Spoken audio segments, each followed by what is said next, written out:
भारत में रामनवमी को लेकर उत्साह। धर्म का दीपक तभी उजाला देता है जब उसमें संयम का तेल और सद्भाव की बाती हो।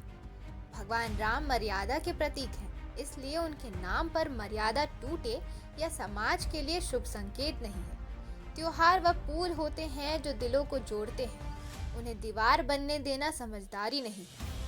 रामनवमी का असली संदेश यही है कि आस्था के साथ शांति और भाईचारा भी उतना ही आवश्यक है। जी हाँ, खबर हमारी धार्मिक परंपरा के दृष्टिकोण से अति महत्वपूर्ण है। आपको बताते चले कि भारत एक धार्मिक और सांस्कृतिक विविधताओं से भरा देश है, जहाँ हर पर्व अपनी विशेष आस्था और परंपरा के साथ मनाया जाता है। इन्हीं प्रमुख पर्वों में से एक है रामनवमी, जिसे भगवान राम के जन्मोत्सव के रूप में पूरे देश में श्रद्धा और भक्ति के साथ मनाया जाता है। हिंदू पंचांग के अनुसार यह पर्व चैत्र मास की शुक्ल पक्ष की नवमी तिथि को मनाया जाता है।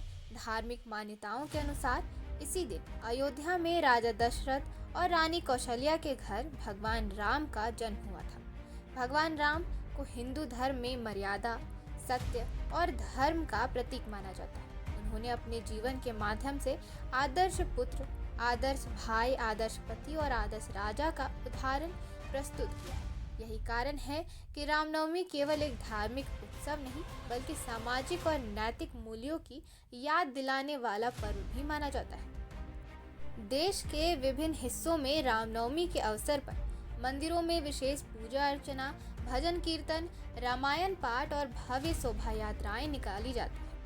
उत्तर भारत, मध्य भारत और पूर्वी भारत के कई राज्यों में इस दिन श्रद्धालु बड़े उत्साह के साथ धार्मिक जुलूस निकालते हैं और भगवान राम के जीवन से जुड़े झांकियों का प्रदर्शन करते हैं। पूर्वी भारत के राज्य झारखंड में रामनवमी का पर्व विशेष रूप से भव्य और पारंपरिक ढंग से मनाया जाता है। राज्य की राजधानी रांची, औद्योगिक शहर जमशेदपुर और ऐतिहासिक नगर हजारीबाग में यह पर्व एक बड़े सामाजिक आयोजन का रूप ले लेता है। यहाँ वर्षों पुरानी अखाड़ा परंपरा के तहत युवा तलवारबाजी, लाठी और अन्य पारंपरिक युद्ध कला का प्रदर्शन करते हुए जुलूस में भाग लेते हैं। विशेष रूप से हजारीबाग की रामनवमी को राज्य की सबसे बड़ी धार्मिक परंपराओं में से एक माना जाता है। इस अवसर पर सैकड़ों अखाड़े अपने अपने झंडे और धार्मिक प्रतीकों के साथ शहर में विशाल शोभा यात्रा निकालते हैं। हजारों श्रद्धालु इस जुलूस में शामिल होकर भगवान राम के जयकारे लगाते हैं और धार्मिक उत्साह का प्रदर्शन करते हैं।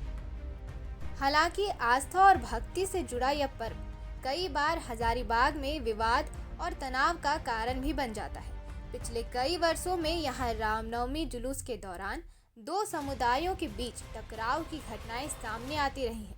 इन विवादों के पीछे मुख्य रूप से जुलूस के मार्ग, तेज ध्वनि में बजने वाले संगीत, धार्मिक नारों और संवेदनशील क्षेत्रों से गुजरने को लेकर मतभेद जैसे कारण बताए जाते हैं। इतिहास के पन्नों पर नजर डालें तो हजारीबाग में रामनवमी के दौरान सांप्रदायिक तनाव की घटनाएं पहले भी सामने आ चुकी हैं। वर्ष 1989 में जुलूस के मार्ग को लेकर शहर में गंभीर झड़पें हुई थी, जिसमें कई लोगों की जान चली गई थी और लंबे समय तक कर्फ्यू की स्थिति बनी रही थी। इसके अलावा वर्ष 2016 में भी रामनवमी जुलूस के दौरान कथित आपत्तिजनक गीत बजाए जाने को लेकर विवाद बढ़ गया था, जिसके बाद पथराव और आगजनी की घटनाएं सामने आई थी। इन्हीं घटनाओं को ध्यान में रखते हुए हर वर्ष रामनवमी से पहले जिला प्रशासन और पुलिस विभाग विशेष सतर्कता बरतते हैं। शांति समितियों की बैठकें आयोजित की जाती हैं, संवेदनशील क्षेत्रों की पहचान की जाती है और बड़ी संख्या में पुलिस बल तथा अर्धसैनिक बलों की तैनाती की जाती है ताकि पर्व शांतिपूर्ण ढंग से संपन्न हो सके।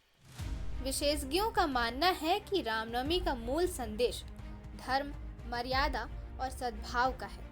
भगवान राम का जीवन हमें यह सिखाता है कि समाज में शांति, संयम और भाईचारे के साथ ही सच्चे धर्म की स्थापना संभव है।